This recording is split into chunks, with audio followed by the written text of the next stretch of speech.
Hey there, it's Kristen. And before we dive into today's episode, I have a tiny favor to ask. I'm planning some exciting stuff this year for the podcast and my courses, and I would really love your input. I put together a super quick survey. It's mostly multiple choice and shouldn't take you more than a few minutes.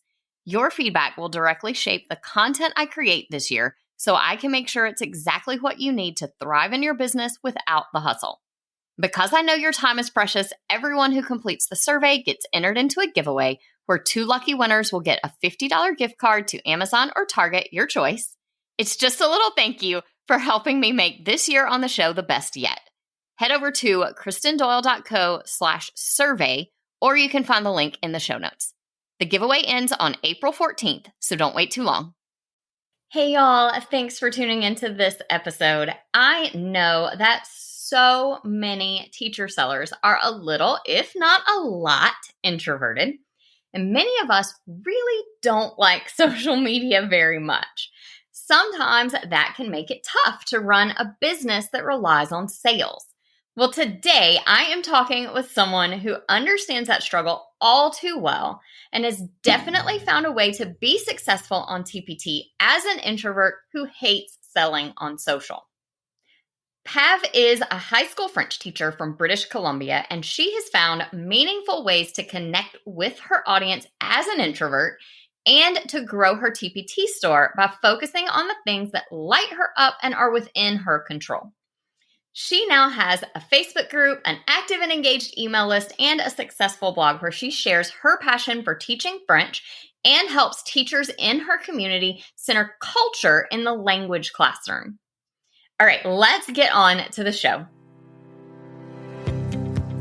Hey, TPT sellers, ready to see growth in your business? You're in the right place. Welcome to the Savvy Teacher Seller. I'm Kristen Doyle, and I'm here to give you no-fluff tools and strategies that will really make an impact on your sales. Let's get started, y'all. Welcome, Pav. Thank you so much for being here. Thank you so much for having me. I'm so excited. Me too. Can you tell everybody just a little bit more about you and how you started your TPT store? Yeah, totally. So I was in my second year of teaching, and like any second year of teaching does, I used to spend hours Googling resources, like, typing in something, free PDF afterwards. And I stumbled across TPT, and I was very curious. I had no money to spend on paid resources. So then I asked myself, can I do this myself? I watched a few videos and I started to create resources, and they were horrible. I would never use them now, but it opened up this amazing creative outlet. And the more I created, the more I really loved with how I could do anything. And I haven't looked back. I'm now in my 4th year, I believe, on TPT, and I create cultural resources for high school French teachers. So I'm like within a niche, within a niche, within a niche. Yeah. Yeah. You are very niched down for so sure. Niched. Yeah. Do you think that helps or hurts you in the long run as far as TPT? I think it really helps me in my situation because there aren't a lot of content creators in my field. There are very few. So I like being that one expert that is out there among just a few others that teachers can rely on. So I think it really helps me. Yeah. It's really easy to set yourself up as an expert that way if there's not a lot of other content for those particular teachers. So one thing you told me is that you don't really like selling on social. Can we talk about that a little bit? Totally. So I think it was in my second year of TPT. I tried out everything. I had a blog, an email list, and a Pinterest. I did everything that I was told not to do. And so I tried Instagram. I really did. I would work so hard to create photos and write these amazing descriptions and interact with my audience. And I would get 0 engagement. And this happened for 2 years. And I'm an introvert. So, me putting myself out there on Instagram was really painful. But I still did it because I wanted to share my ideas, and I had so many. And it just didn't work. And I found that it was very draining for me because I had all these ideas. I wanted to share them. And it just felt like, I don't know, I wasn't connecting with teachers.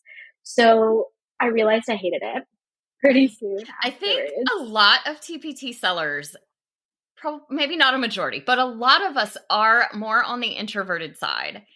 And TPT itself, selling your resources on TPT, definitely can be done as an introvert.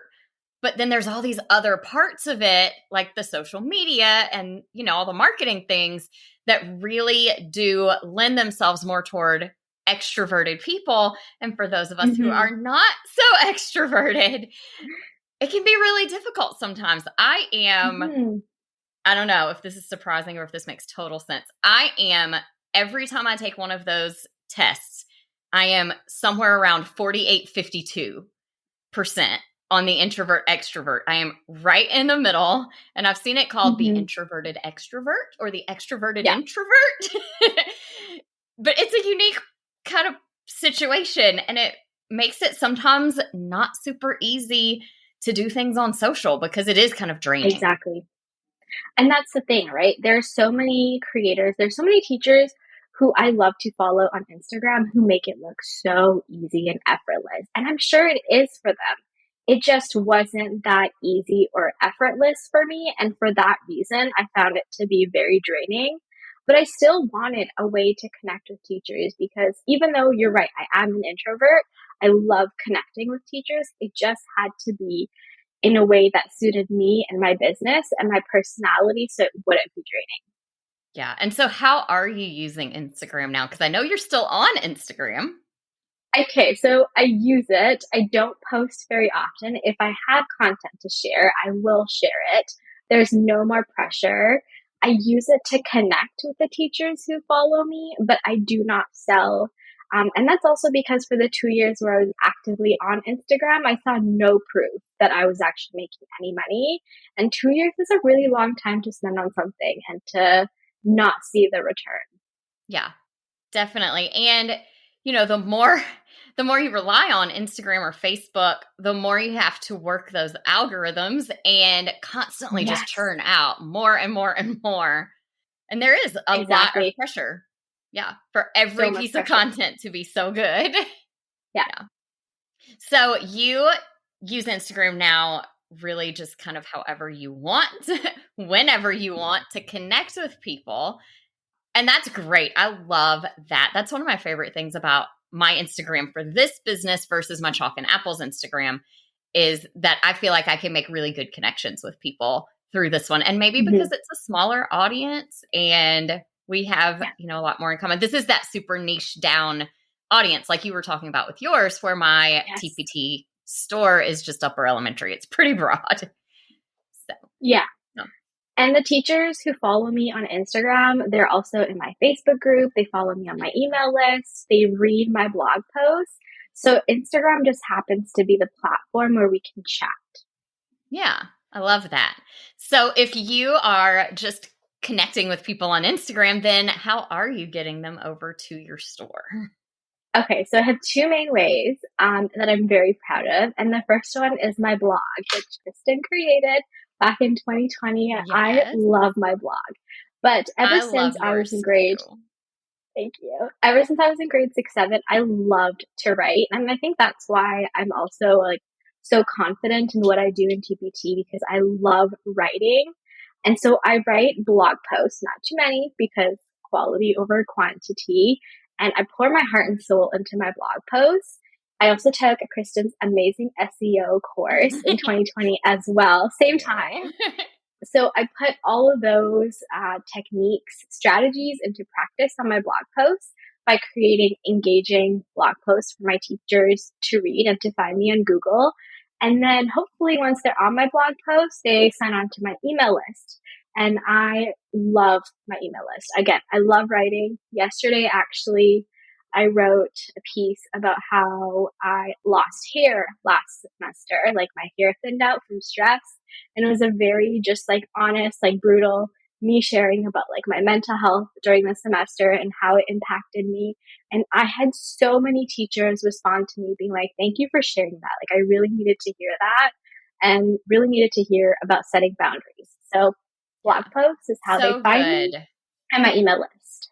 It's so good, I'm sure, for teachers to hear that you're going through some of the same struggles they are and to feel seen in that way, that, they're not alone, that Yeah. there are We're in this lots of together. people going through this, together. And Yeah. I'm sure you shared some tips about how you have kind of gotten through all of this too. Mm-hmm. And that's what teachers are really looking for. Exactly. And so for me, it's about community. It's how can I create relationships with the teachers who are in my community? So it doesn't necessarily have to be on Instagram. It can be, via email list, even though I think a lot of teachers think that you can't create relationships on email lists because you're so bound to the whole back and forth situation. Mm-hmm. But when a teacher is reading a post that you're writing and it's from the heart, I think there's so much potential for there to be connection and for there to be a relationship, even though you might not think that there's potential because it feels so passive. It can feel distant because you write your Yes, email, totally. today and you send it out one day next week, whenever you're scheduling them for. It can feel distant. But then once you start getting those replies and Mm-hmm. having those back and forth Yeah. conversations, it can be so helpful. I love my email list too, both of them actually, because I do like those back and forth conversations that we Mm-hmm. have with teachers and with TPT sellers as well. Yeah. I get so excited when I see the little RE in my inbox on a Me day I know I too. just sent an email out. Yeah. So you are getting people to your store, like you said, with your blog and with your email list. I know you have been working really hard on your SEO on your blog posts and working on improving your product listings. Can you share a little bit about Mm-hmm. those? Yeah. So SEO is one of my main goals in my TPT. We focus so much when our business is growing on things that we can't necessarily control. For example, likes on Instagram, how many comments our Instagram posts are getting, how many email list subscribers we have, right? So I try not to focus on those things because I have no control over them. And because I am a full-time teacher, I have a very limited amount of time. So SEO is something that I feel like I have a lot of control over. There's so many things that I can do. So one of my best examples of how I work on SEO is one of my very first resources was a Passé Composé resource. I think it was my first paid resource. And so I think it was about a year and a half ago, and I was really curious, and I thought I'd go and look up and see how it's doing in ranking. And I was on page 27. I know. Sometimes we 27. forget about some of those early resources, especially if they aren't Yes. bestsellers. Oh no, it was not a bestseller. I barely even used it in my own classroom. So I decided that first of all, I was going to fix the listing. I was going to fix the product. And so I worked so hard to create a brand new product that really, for example, flowed with what I was doing. So I wanted it to be an example of my best work. Mm-hmm. And so that's what I did. I worked on the product. I worked on my product photography, made sure that it was absolutely beautiful and a great preview, great thumbnails. And then I worked on my keywords. So after all of that work, I think I was on page 19. So it was a slow progress. And then there were other things that I did. I sent it out to my email list a couple of times. Mm-hmm. I wrote a blog post on it. And recently, this past summer, I was in a hashtag sale and I decided that that was the resource that I was going to improve or that I was going to, post for my sale. And it ended up getting from page 27 to page 1 after about a year and I would say maybe 2 months of work. So it was very slow, very steady. But I was so excited. The moment that I saw that it was on page 1 and it was like resource number 7, I got so excited. And sadly, it has shifted to page 2 since then. But I'm okay with that. And I still think that page 2 is a big improvement from page 27. Yeah, absolutely. Sometimes SEO can be a quick fix where you make Yes. some changes and immediately it bumps up to the top. But a lot of times it really is a long game like that, Hmm. especially with either resources that haven't sold that well in the past, or maybe it's been a long time since they were a bestseller with some of Hmm. our oldest resources, or with newer resources that just haven't built up any traction yet. Yes. And I love that story kind of about slow, steady SEO growth because so Hmm. many sellers get frustrated if they make a couple of changes and they don't see this instant boost in where it ranks and how it's selling. But a lot of the time, it is this slow and steady growth, especially Exactly. with the way the TPT algorithm has kind of shifted Hmm. and is including sales as part of the ranking factors now. So, that slow and steady growth, I think, is going to become more common than Yes. those kind of overnight successes. And I love that you took that step back to work on improving the resource as a whole as Hmm. well. Sometimes our resources are really great quality resources, but they need a little fixer upper, a little glam up, glow up. And a lot of times those changes can really be one of the things that helps it take off as well, because you can get your products to the top of search, but they still need to convert as well. So I love that you took that step Totally. back to Yes. really look at the resource as a whole and decide, what do I need to update on this resource? And it sounds like Hmm. you made some really big changes. Big. Yes. And sometimes that can be a big needle mover for us when we look at an older resource Hmm. where the idea was good, but it's not an example of your best work anymore.